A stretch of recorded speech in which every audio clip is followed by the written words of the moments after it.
Olá, você a quem já estou a considerar como amigo e como amiga. E hoje é o dia que você vai saber como proteger e planejar o seu patrimônio. Esse patrimônio que você conquistou com muito esforço, suor e lágrimas, suprimindo horas de sono para acrescentar as horas de trabalho, acordando cedo e dormindo tarde. Então, esse conteúdo vai transformar a sua relação com os seus bens. Então, eu vou começar, desde logo, compartilhando um slide com uma informação que é impactante. Mas, mais do que impactante, é uma informação de alerta para todos que estão aqui nos assistindo. Bom, gente, parece algo assustador, mas é a mais pura verdade. Porque ao invés de receber herança, o seu filho pode sim ser até rebaixado de classe social. Porque o inventário causa um tremendo rombo no patrimônio da família. Mas, felizmente, existe uma solução que é legal, que é lícita, que é com base na lei e é uma solução de extrema eficiência e eficácia para que isso não aconteça com os seus filhos. É uma solução que você, talvez, e a grande maioria das famílias brasileiras não conhece. E eu vou te explicar no curso dessa nossa palestra. E se você tiver o interesse de ficar aqui até o final, eu terei uma grande oportunidade para te entregar ao final desse nosso evento. Mas antes de dar continuidade a esse nosso tema, me permitam que eu me apresente para te explicar por que eu estou fazendo essa palestra. Eu me chamo Dorival Antônio Goulart, eu resido em Santa Catarina, na cidade de Blumenau, e atuo como advogado desde 1993. E sou fundador do escritório Goulart Advogados Associados. E depois de muitos anos advogando para pessoas físicas, pequenas e médias empresas, e algumas grandes também. Por exemplo, foram 14 anos advogando para uma instituição financeira, o Banco do Brasil. E os clientes do Banco do Brasil, naquela carteira que eu atuava, na maioria era composta por empresários e que vinha para o escritório para fazer a cobrança judicial.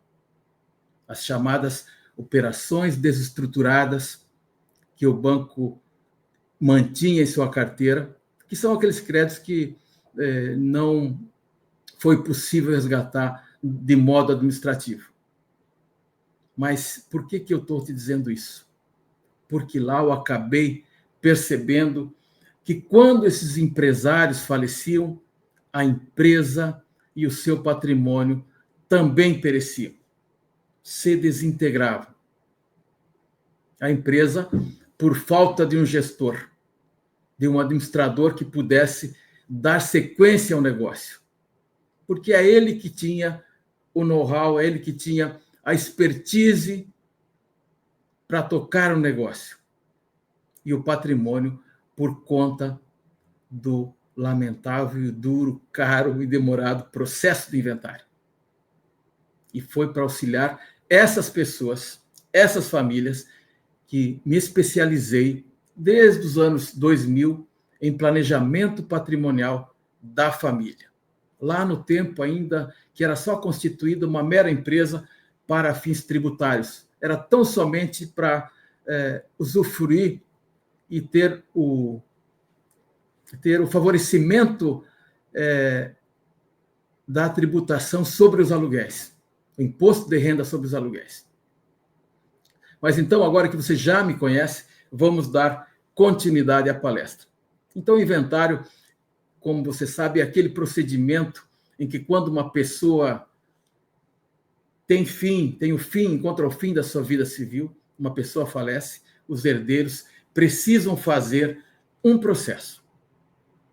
E esse processo é necessário fazer para que eles possam acessar a herança. O que a maioria do povo brasileiro não sabe é o quão caro é o processo de inventário. A formação do patrimônio do povo brasileiro é relativamente recente. Eu tenho muitos clientes que têm hoje na faixa de 65, 70 anos de idade e nunca passaram por um processo de inventário na sua família.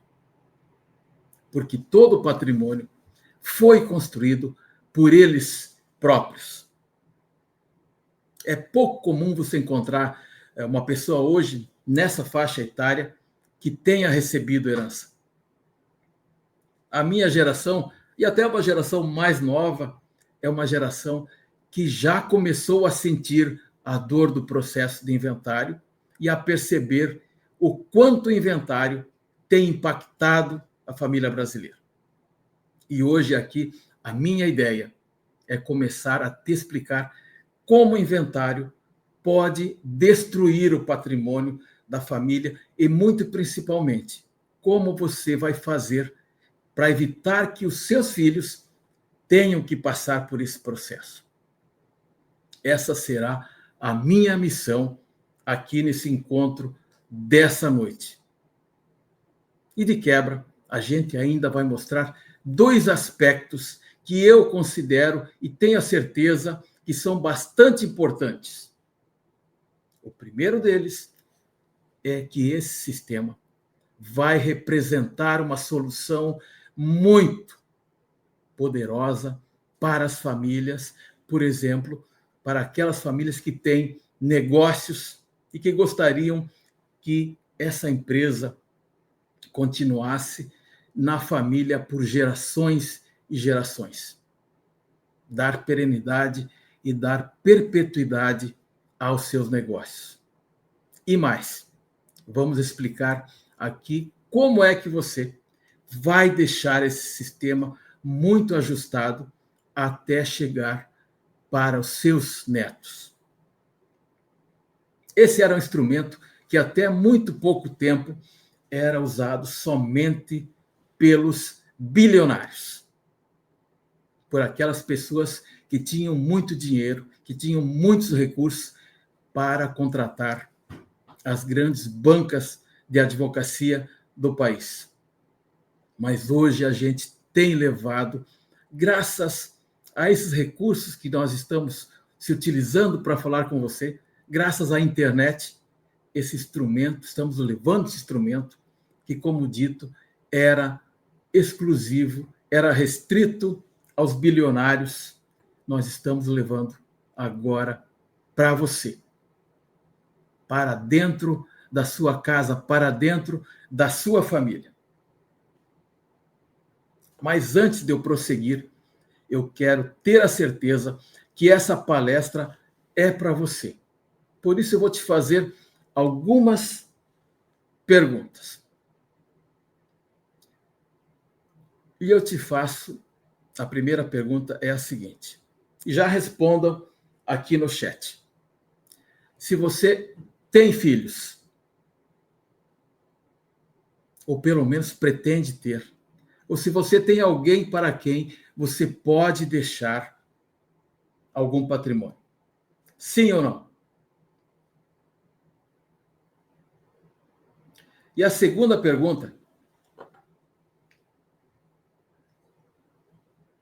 você tem patrimônio? Algum bem de valor significativo, seja uma casa, um apartamento, ou mesmo vários imóveis? Eu te faço uma terceira pergunta.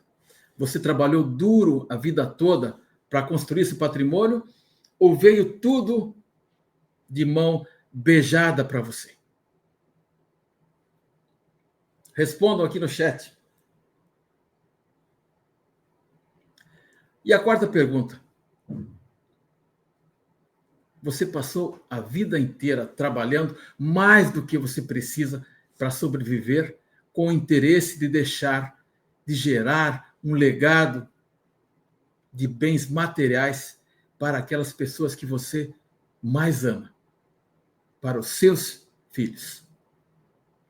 E, por fim, a minha quinta pergunta que eu faço para você é a seguinte: você é uma pessoa que não se conforma que o fruto desse trabalho fique para o governo, para os altos honorários, cartórios, para despachantes, entre outros? Então, responda aqui no chat, sim ou não?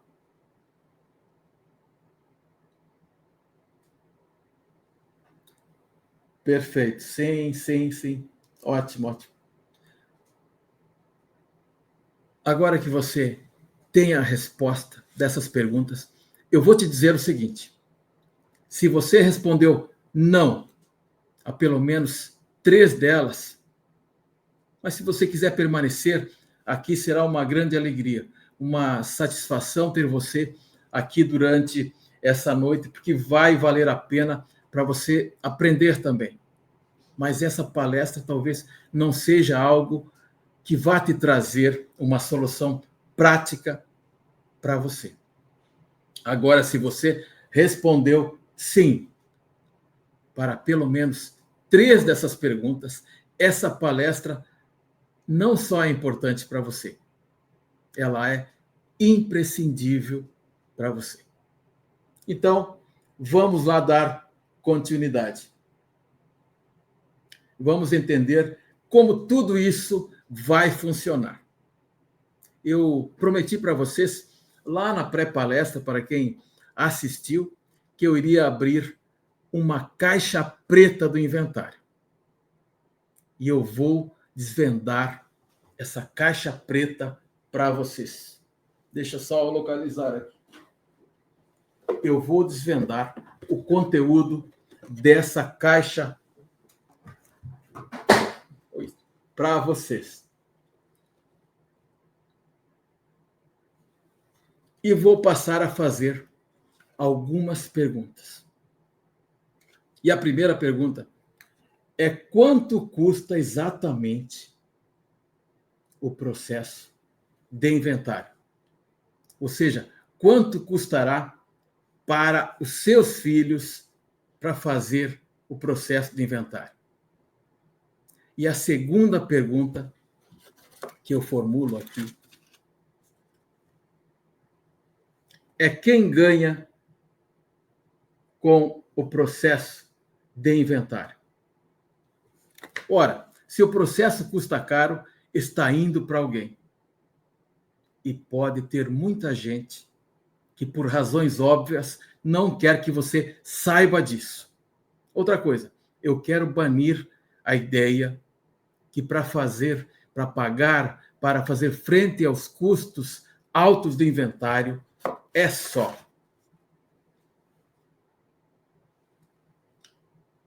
vender um dos bens. Ora, quem fala isso não sabe a dor que é, como eu disse, acordar cedo e dormir tarde todos os dias, para que torne possível a formação e a geração do patrimônio. E por fim, e a última pergunta: o que os bilionários fazem para evitar o processo de inventário? Porque o bilionário não passa por o processo de inventário. Porque evitar o inventário é algo que você precisa adotar como uma prioridade na sua vida, como sendo um ato de amor para com os seus filhos. É um ato de amor porque, na verdade, você mesmo não precisaria saber disso. Aqui você não precisa evitar o inventário para você. O patrimônio já é seu. Você não precisaria disso para nada. Quem precisa disso são os seus filhos. E nesse momento, também ainda, eles mesmos ainda não estão precisando. Eles só vão precisar um dia que ninguém é capaz de dizer quando chegará esse dia. Mas ele vai servir para evitar que os seus filhos passem por um momento de horror. Então a gente costuma dizer que esse sistema é um sistema que representa um ato de amor para evitar que seus filhos passem por um ato de horror. E o meu desejo aqui é nunca mais participar de um ato de horror, dos muitos atos de horror que eu já presenciei acompanhando essas famílias como advogado. Se teve uma demanda traumática na minha carreira, é o inventário. E não só na minha carreira. Na minha mais quase tenra infância, a minha família passou por um processo de inventário. E foi extremamente traumática. Além da questão da perda patrimonial, foram os desentendimentos pela discussão patrimonial. E talvez tenha sido isso, e por certo é, a principal motivação que me fez tornar advogado.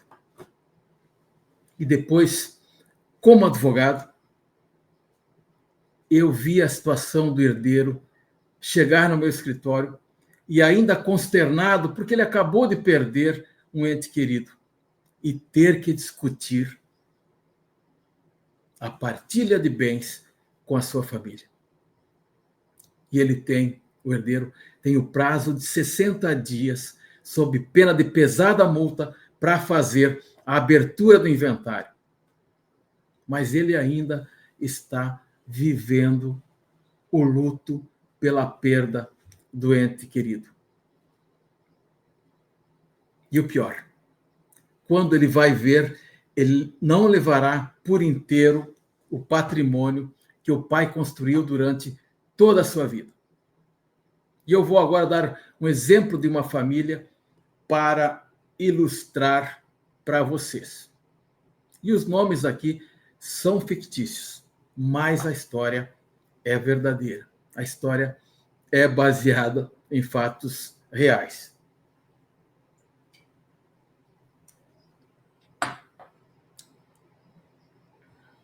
O casal formado por Júlio e Rosana são pais de Rafael. Júlio e Rosana, ao longo de toda a vida deles, tudo que eles conquistaram foi um imóvel, um apartamento. Rafael é filho único de Júlio e Rosana e ainda reside com os pais. Até que um triste e doloroso dia, tragicamente, Júlio e Rosana partiram para a eternidade. Coube então a Rafael passar o imóvel para o nome dele. Mas para isso era preciso fazer o processo de inventário desse imóvel.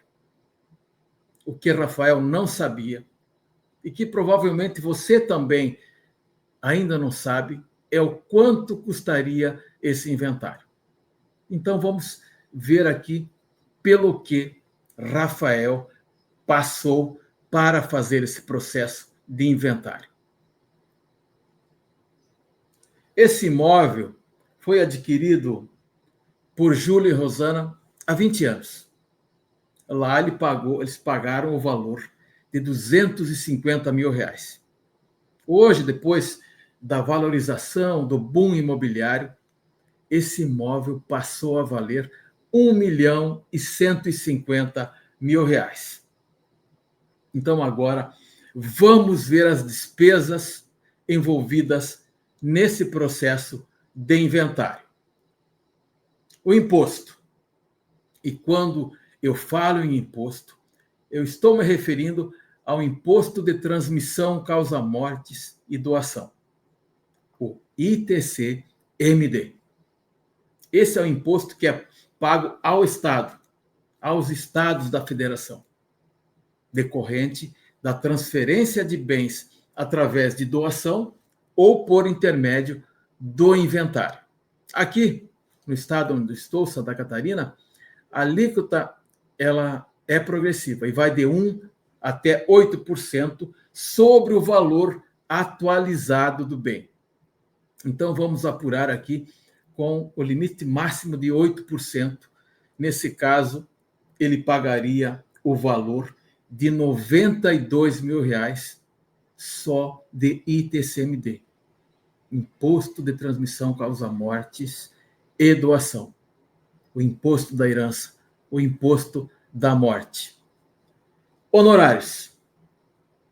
Honorários advocatícios, porque para fazer o inventário, seja ele judicial ou extrajudicial, você vai precisar estar assistido por um advogado que será da sua livre escolha. E aqui no estado de Santa Catarina, a tabela da OAB, a Ordem dos Advogados do Brasil, prevê a cobrança de percentual de 5% a 10% sobre o valor dos bens, se não houver litígio. Mas se houver litígio, esse valor vai de 5% até 20%. Como ele é filho único, o Rafael, evidentemente que não teve litígio. Então, vamos considerar aqui o valor numa resultante de R$ 57.500. Pois bem, teremos ainda despesas com o cartório de notas. Os custos do cartório de registro de notas do tabelião vão girar em torno de 0,5% do valor de mercado dos bens. Estamos falando, portanto, de R$ 5 mil. Rafael também terá que extrair diversas certidões. Um conjunto de certidões que vai ter um gasto da ordem de R$ 1.500. Pronta essa escritura pública do inventário, terá que levar essa escritura a outro cartório, que é o registro de imóveis. Então, depois de terminado o inventário, Rafael precisou passar esse bem imóvel para o nome dele. E ele gastou no registro de imóvel R$ 3.500. Vamos fazer a somatória aqui, então? Que as pessoas dificilmente fazem contas do quanto custa o processo de inventário. E esse inventário aqui custou, numa estimativa até por baixo, por assim dizer, R$ 159.500. Olha só, R$ 159.500 só para passar o imóvel que Rafael residia com os pais para o nome dele. E o pai de Rafael passou a vida toda dizendo: filho, isso aqui um dia será tudo seu. Contudo, Rafael não tinha esses recursos, esse dinheiro para fazer frente ao valor do inventário. E o que Rafael se obriga a fazer agora, uma vez que ele não tem essa liquidez, esse recurso financeiro para pagar o processo de inventário? Vender o imóvel para pagar os custos do inventário. Isso não tem lógica. E por mais estranho, por mais paradoxal que possa parecer, para Rafael ser dono daquilo que os pais construíram, ele teve que se desfazer do patrimônio. E aí, veja, quando falamos de vender um imóvel que está dentro de um processo de inventário, mesmo que esse inventário seja feito no tabelião, no cartório, ou seja, extrajudicial, não é assim tão fácil de fazer a venda, porque desperta pouquíssimo interesse aos potenciais compradores. Porque quem compra um imóvel não quer ter riscos. E mais, ele quer entrar imediatamente no apartamento na casa que acabou de comprar. E, em geral, o que a gente vê acontecer no mercado é um deságio, ou seja, a venda por um valor abaixo do valor de mercado. E a média que nós temos visto no mercado é um deságio da ordem de 20%, ou seja, uma desvalorização, um deságio de 20% sobre o valor do imóvel. E nesse caso, esse bem de R$ 1.150.000 vai ser vendido pelo valor de R$ 920.000. E, além disso, no momento que o herdeiro vende um bem que está dentro do inventário, nessa venda vai incidir o imposto chamado ganho de capital, que é, na verdade, o imposto de renda, que é igual a 15% sobre a diferença positiva entre o valor de aquisição lá da compra e o valor da venda. Então, veja que não é só o governo do estado que ganha com o imposto, cobrando o ITCMD. Então, não é só o estado que ganha imposto de herança. Aqui também o governo federal vai se beneficiar com o ganho de capital. Então, vamos aqui rebobinar e rever as contas. Esse inventário, como vimos, teve o custo de R$ 260.000. O valor da venda do imóvel foi R$ 920.000. Então, Rafael teve R$ 260.000 de gastos com o processo de inventário. E o que sobrou no bolso de Rafael foram R$ 660.000. Isso representa uma perda patrimonial de 43%. E o mais doloroso, e o mais triste, Rafael não vai mais poder morar no mesmo prédio. Ou talvez nem mesmo no mesmo bairro onde morava. Ele vai ser rebaixado de classe social. Mas, felizmente, não precisa ser assim. E nessa noite eu vou te explicar como impedir que aconteça isso com a sua família. Existe um caminho legal, um caminho lícito para impedir que o inventário aconteça, de evitar que a família brasileira tenha essa dilapidação do patrimônio.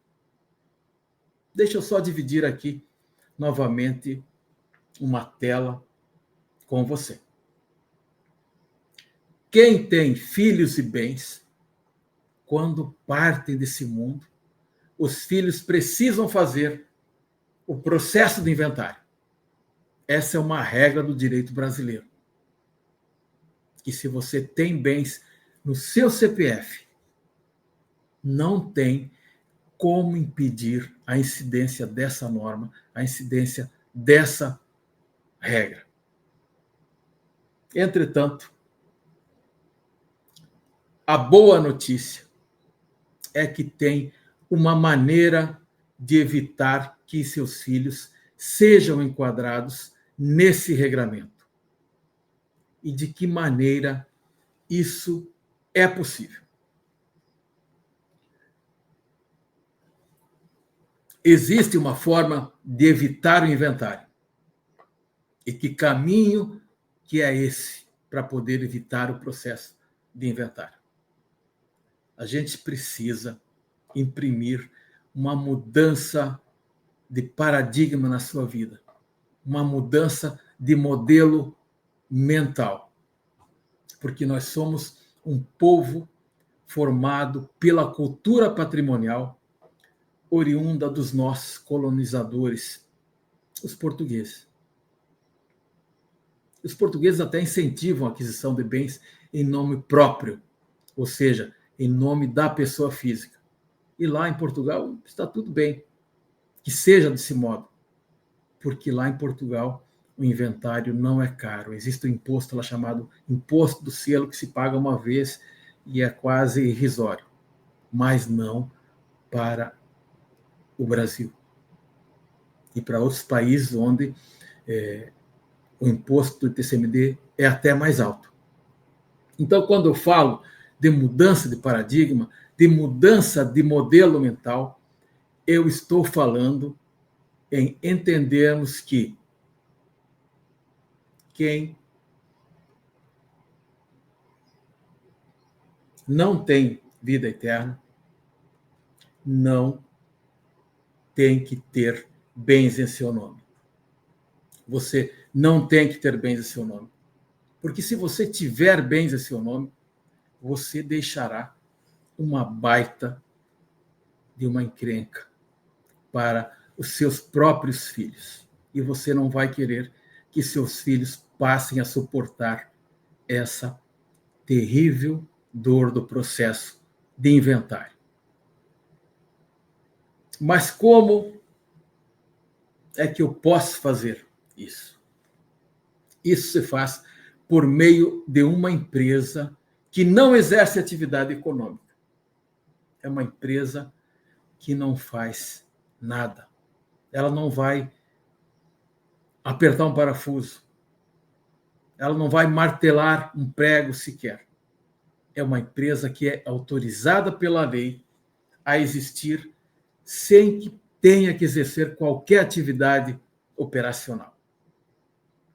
E isso não é de hoje, não é recente. No mundo, existe desde o século XIX, primeiramente lá na Inglaterra, durante a segunda fase da Revolução Industrial, e depois nos Estados Unidos da América. E no Brasil, chegou em 1976, quando entrou em vigor a Lei das Sociedades Anônimas, a Lei 6.404 de 76, a Lei das SAs. E é por isso que os bilionários constroem sua fortuna sem jamais passar pelo processo de inventário. Mas, afinal, como é que eu posso fazer isso? A pessoa, o sujeito, tem um imóvel que está registrado no nome dele. Pegamos esse imóvel e colocamos dentro de um CNPJ, dentro de uma empresa que vai funcionar como um cofre jurídico. E qual que é a grande diferença? A diferença é a seguinte: em vez de a pessoa física ser dona do imóvel, esse cofre é que passa a ser o dono desse bem. O imóvel passa a estar juridicamente dentro desse cofre. Mas o que é que isso muda? O que muda é que o dono do imóvel passa a ser o dono do cofre.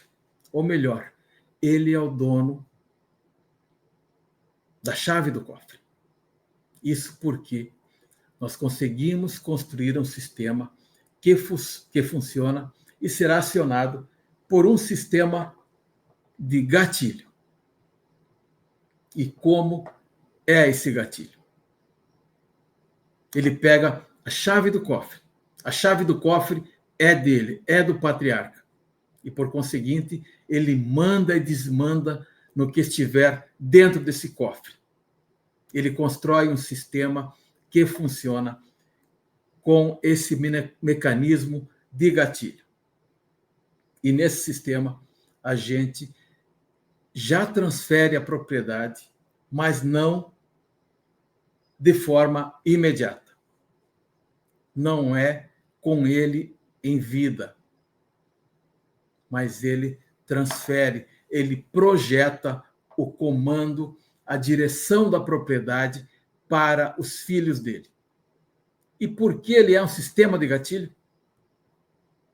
Porque no dia em que a pessoa parte desse mundo, e todos nós partiremos, o sistema de gatilho dispara e não precisa da autorização de juiz. Não precisa contratar advogado. Não precisa de autorização do cartório de ninguém. Automaticamente, os filhos passam a ser donos do cofre. Então, no dia que o pai e a mãe não estiverem mais aqui, não terá processo de inventário. Os filhos passam a ser os donos desse cofre. É exatamente assim que funciona. Mas é importante que você perceba que a partir desse momento, que a pessoa coloca tudo dentro desse cofre, esse sistema já funciona, inclusive não só para quem quer evitar o inventário, mas para aquelas famílias que também têm negócios empresariais, porque ele representa uma proteção patrimonial extremamente segura. Então, aquela família que, de repente, está preocupada com uma ação de cobrança, uma execução judicial, todo esse temor desaparece, some, e tudo de forma legal e de forma lícita. Não é uma brecha na lei. É o que está claramente descrito na lei. E segundo, o poder de tudo, de todo o patrimônio, continua nas mãos dos patriarcas, dos pais. Porque eles é que são os donos do patrimônio. Se ele quiser vender, ele vende. Se ele quiser emprestar, se ele quiser doar, se ele quiser alugar, se ele quiser dar em fiança, é um problema totalmente dele. Ele continua com todo o poder sobre tudo. E tem mais, sem depender da autorização dos filhos. Por mais que você saiba a educação que seus filhos têm, o respeito e as deferências que ele tem por você. Então, não precisará de autorização dos filhos, da assinatura deles para absolutamente nada. Inclusive, você pode desfazer do sistema por conta de um direito chamado direito de arrependimento. E com esse sistema, ele pode tirar, sabe quem da jogada? Os terceiros. E quem são esses terceiros? Alguém pode dizer aqui, responder aqui no chat?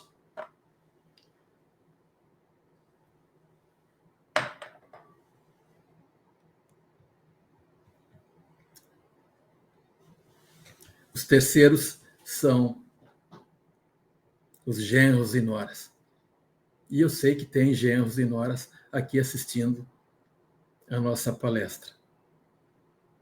Não tem participação de genro e de nora para absolutamente nada. E ele protege, inclusive, contra os casamentos mal-sucedidos. E muito, principalmente, por ser um sistema com uma grande economia tributária. Uma economia tributária de gigantes proporções. Quando você compara esse sistema ao processo de inventário. Então, você lembra lá do inventário, o custo total desse inventário foi de R$ 260 mil. Nesse sistema, e eu já dei um spoiler, o ITCMD vai incidir sobre o valor de aquisição do bem, ou seja, 8% sobre só R$ 250 mil, o que vai resultar em R$ 20 mil. Os honorários serão, então, acordados com o profissional que você contratar, e vamos aqui presumir que vai custar R$ 45 mil para a constituição do sistema já pronto e entregue para você. Despesas com cartórios, zero. Não terá custas com cartórios. Certidões vai ter o mesmo custo do equivalente ao inventário, ou seja, R$ 1.500. E lá no registro de imóveis, a base de cálculo será o valor de aquisição do imóvel, o que reduziria os custos para R$ 2.500. E o ganho de capital é zero. Nesse caso, não haverá a venda do imóvel. Logo, não terá despesas com o ganho de capital. Lembra que eu falei lá do imposto de renda, que é a diferença entre o valor da aquisição, incide sobre a diferença entre o valor da aquisição do imóvel e o valor da venda, de até 15%. Aqui não terá nada disso. Então, qual o total de gastos? R$ 69 mil. Olha só essa diferença do sistema com relação ao processo de inventário. Uma diferença financeira de R$ 191 mil, que gera uma economia de 73% quando você compara com o processo de inventário. Mas, para mim, a principal diferença é isso aqui, ó. Perda patrimonial zero.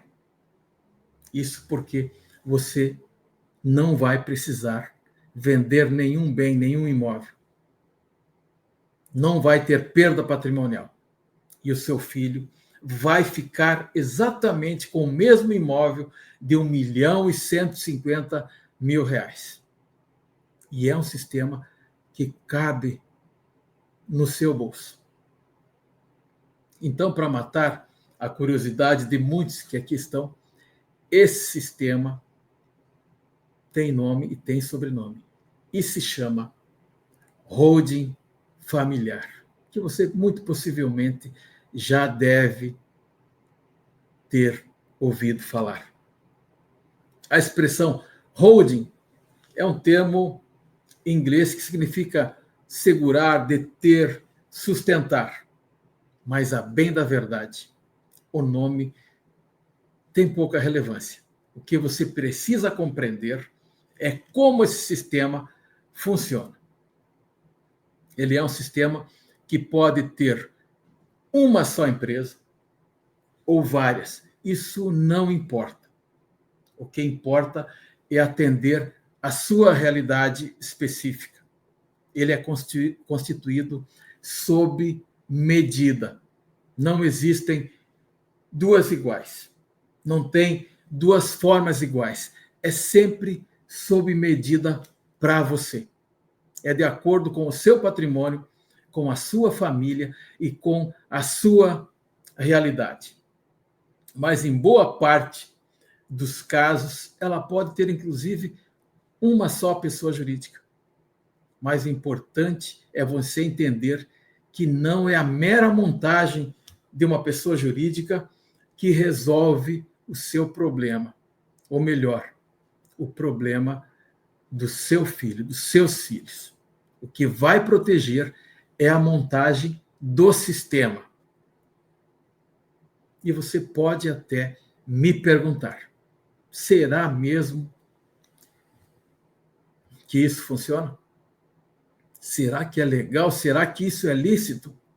A resposta para isso é até bem simples. Quais as famílias que mais teriam a perder com o processo de inventário? são as famílias dos poderosos, são as famílias dos bilionários. E eu vou te oferecer aqui alguns exemplos dessas famílias bilionárias. E o primeiro que aparece aqui é o Norberto Odebrecht. Ele foi o fundador da construtora Norberto Odebrecht. E ele faleceu e deixou um patrimônio de 14 bilhões de reais. Se tivesse havido o inventário de Norberto, o imposto seria de 1,12 bilhões de reais. Isso era que o Estado da Bahia, como você sabe, o ITCMD vai para os estados, o Estado da Bahia teria recebido só de imposto se tivesse havido o inventário. Tem mais um aqui, o Antônio Hermílio de Moraes, o fundador do Grupo Votorantim, que faleceu tendo deixado 15,5 bilhões de patrimônio. Se tivesse tido o inventário, ele pagaria, só de imposto, 1,24 bilhões de reais. Roberto Marinho. Todos conhecem Roberto Marinho, ou conheceram Roberto Marinho. O fundador e o então dono da Rede Globo, que faleceu lá no início dos anos 2000 e deixou 30 bilhões de reais de patrimônio.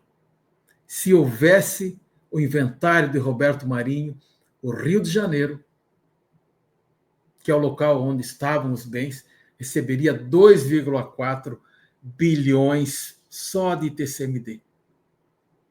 E alguém de vocês já ouviu falar no inventário de Roberto Marinho? Deixa eu te falar algo bem importante. Os bilionários históricos não passam por isso. E sabem por quê? Eles não passam por isso? Porque eles fazem o planejamento. E sabe quem é que passa por isso? Passa pelo inventário? É aquela pessoa, aquele sujeito que enriqueceu pelo talento, pelo esforço, como os artistas, os atores de televisão. Não que esses empresários não tenham se esforçado, se empenhado para construir esse patrimônio. Mas essa foi a dura realidade, por exemplo, de Gugu Liberato, de Aguinaldo Timóteo, de Chico Anísio, e agora, mais recentemente, do apresentador do Jornal Nacional, Cid Moreira. E entre muitos outros que faleceram e deixaram suas famílias pedalando com o processo de inventário. Mas por quê? Porque esses não nasceram ricos, não nasceram em berço de ouro, não foram bilionários como esses empresários que eu acabei de te mostrar.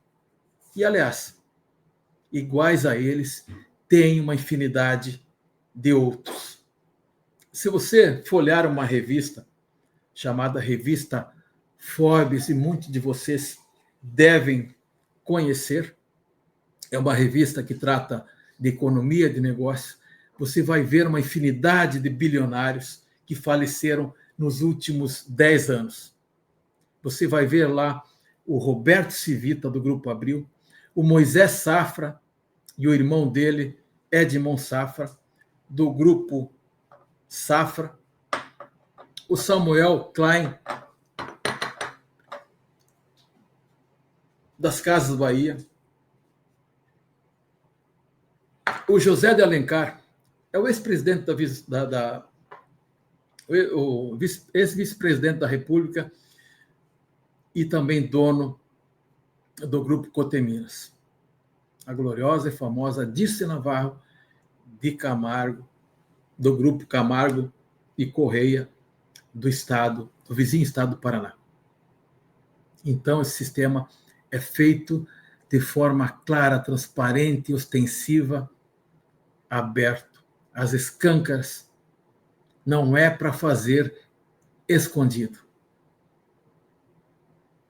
Pois bem, então eu te apresentei os custos do inventário e o mal que ele causa ao patrimônio da família brasileira. Eu te expliquei o que é que você precisa fazer para evitar o processo de inventário. Eu te apresentei o sistema de holding familiar e te dei provas aqui nessa noite de que esse sistema é lícito, é eficaz, é eficiente.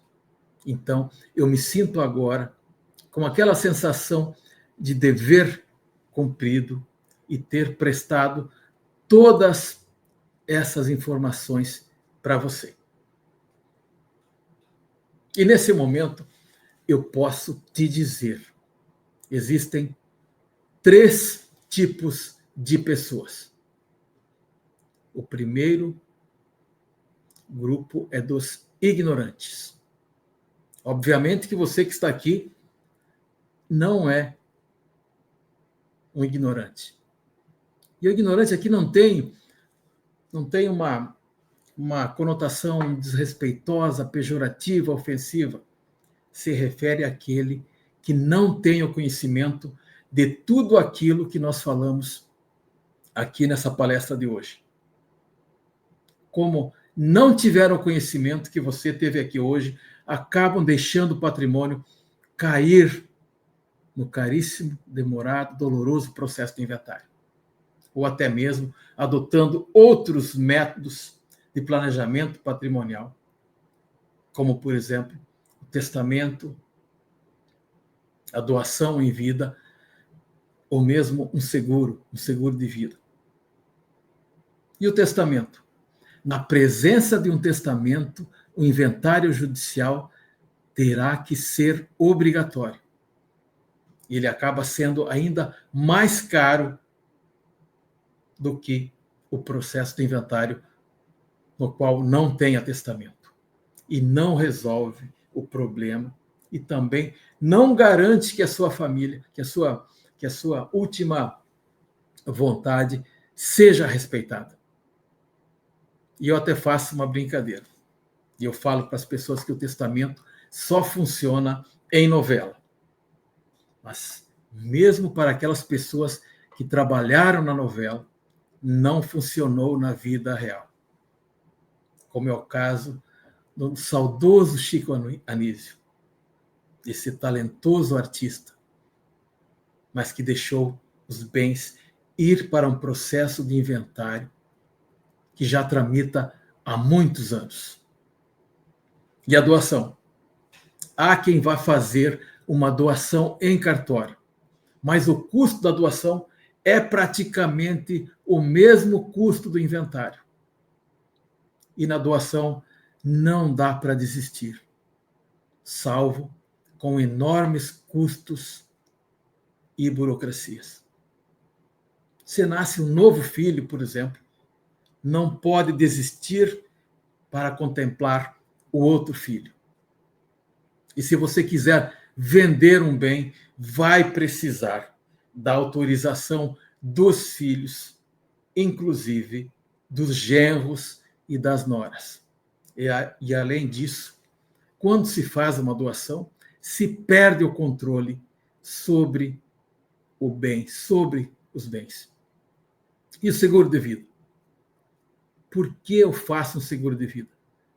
Para deixar amparado quem eu mais tenho amor. E daí você vai lá e faz um seguro de vida para beneficiar o governo, os cartórios com inventário. Isso não faz qualquer sentido. O seguro de vida deve sim ser realizado como uma forma complementar de planejamento sucessório, de forma que você possa deixar amparado financeiramente quem você mais ama. E o segundo grupo são o que chamamos de procrastinadores. São aquelas pessoas que sabem do problema que o inventário tem causado para as famílias. Sabe que existe uma solução para evitar que os filhos passem pela dor do inventário, mas deixam para tomar alguma atitude lá no futuro que parece que está distante. Mas você que está aqui assistindo até agora, é óbvio que você não é um procrastinador. Muito pelo contrário. Se você está aqui, é porque quer proteger os seus filhos. E esse grupo, os procrastinadores, esse grupo está correndo um sério risco. Isso porque o ITCMD, que é o imposto da herança, vai aumentar. Isso não resta qualquer dúvida. E atualmente a maior alíquota é até 8%. Entretanto, existe uma proposta do CONFAS, que é o Conselho Nacional da Política Fazendária, que vai reunir lá todos os secretários de Fazenda de cada estado, juntamente com o ministro da Fazenda, que hoje é o Haddad. E já fez várias declarações de que o imposto de herança no Brasil é muito baixo comparado com outros países. E essa decisão do CONFAS já foi aprovada no CONFAS por unanimidade, ou seja, todos os estados concordam que esse imposto deve aumentar. E vai aumentar, a rigor, de 8% para 20%. E essa proposta já foi apresentada para o Senado brasileiro. E quem o senador representa? O senador representa o Estado da Federação. Os senadores representam os estados da Federação. Então, eles representam os interesses dos estados. E para aprovar uma resolução do Senado, ela só precisa ser aprovada por maioria simples. E o que significa isso? Nós temos 81 senadores. Para uma resolução ser aprovada, precisa que estejam presentes 41 membros e que tenha 21 ou mais votos a favor. E quais são os argumentos dos representantes dos estados? E o primeiro argumento, extremamente nefasto, extremamente perverso, é que o Brasil é um dos países que menos tributa a herança no mundo. Então, vamos ver aqui, numa tabela, como é o imposto de herança ao redor do mundo. Na França, é 60% sobre o patrimônio. No Japão, 55%. Na Alemanha e na Suíça, é 50%. Na Inglaterra e nos Estados Unidos, é 40%.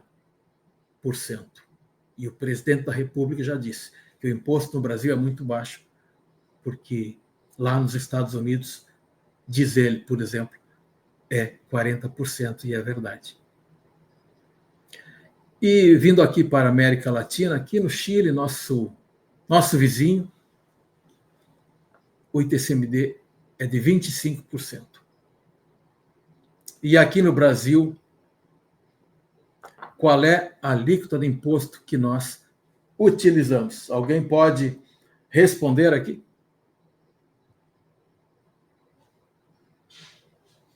Obrigado pela participação, é muita gente aqui, eu fico extremamente agradecido, esperando que eu faça uma grande entrega para vocês aqui nessa noite. Então, aqui, No Brasil, o máximo que uma alíquota de imposto do ICMD atinge é 8%. Em alguns estados, essa alíquota ela é progressiva, ou seja, ela vai aumentando de modo gradativo. Mas pela reforma tributária que já foi aprovada, todos os estados brasileiros terão que aplicar uma alíquota progressiva. E o segundo argumento do governo, do argumento perverso do governo, diz que esse imposto penaliza somente os mais endinheirados, os aquinhoados economicamente. Isso não é verdade, pois os bilionários já têm as suas holdings, os seus planejamentos já estão instituídos. E a bem da verdade, os maiores penalizados são as pessoas da classe média. Embora ainda exista um projeto de resolução lá no Senado para mudar esse imposto de 8 para apenas 16. É uma proposta do senador Cid Gomes, o que ainda assim seria um aumento de 100% sobre o valor, sobre a alíquota praticada hoje. E hoje tem parlamentares que estão defendendo de que esse aumento deve ser de até 30% sobre o valor do patrimônio. E quando isso pode acontecer? Ainda não é possível informar com total e absoluta precisão. Mas a reforma tributária, como já dissemos aqui, já incluiu a obrigatoriedade de que o ITCMD, o Imposto de Transmissão Causa-Mortes, terá que ser progressivo em todos os estados. Ou seja, quanto mais você tem, mais você vai pagar. Então, como vimos, existe um esforço muito grande por parte do governo no sentido de elevar o imposto de herança. E existe agora um terceiro grupo de pessoas. Esse é composto pelo que chamamos de pessoas decididas, de resolvedores. São todos vocês que estão aqui presentes, participando dessa nossa palestra. São aqueles que não estão mais na condição de ignorantes, que já têm conhecimento sobre o mal que o inventário causa para as famílias brasileiras e querem proteger o seu patrimônio e proteger os seus filhos. São as pessoas que efetivamente vão sair daqui e correr atrás de uma solução para colocar esse sistema à disposição dos seus filhos. Mas agora é importante que você saiba como funciona esse trabalho, esse serviço. Esse serviço, na verdade, ele é dividido em 3 passos, em 3 etapas.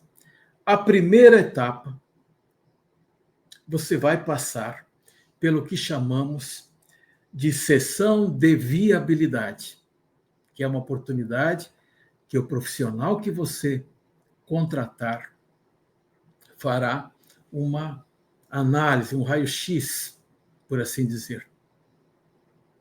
Ele vai avaliar a sua situação patrimonial e familiar. Mas tão importante quanto a sessão de viabilidade vai ser você contratar o chamado croquis estrutural, onde será apresentado, daí já no papel, um projeto com vários modelos possíveis de como será a sua holding. E, por fim, aí sim, vem a etapa da execução do sistema que você, que a sua família escolheu. De qualquer forma, eu entreguei para vocês esse conhecimento e vocês têm a consciência da necessidade de fazer esse planejamento antes que o aumento do imposto venha a ocorrer. Mas então, se esse eventualmente não for o seu momento de contratar, está tudo bem, está tudo em extrema harmonia. A minha alegria está em ter trazido para vocês essas informações, que são extremamente relevantes para você e para a sua família. E eu espero, francamente, ter me feito entender e já me encaminhando aqui para a finalização desse nosso encontro. Eu espero ter a certeza de que eu trouxe para você aqui hoje uma verdadeira transformação. Algo que pode mudar a sua vida e a vida dos seus filhos para melhor.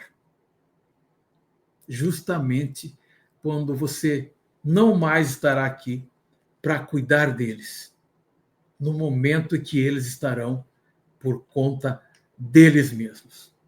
E assim, eu me despeço de vocês e deixo um forte abraço. Fiquem todos com Deus. Uma ótima noite a todos.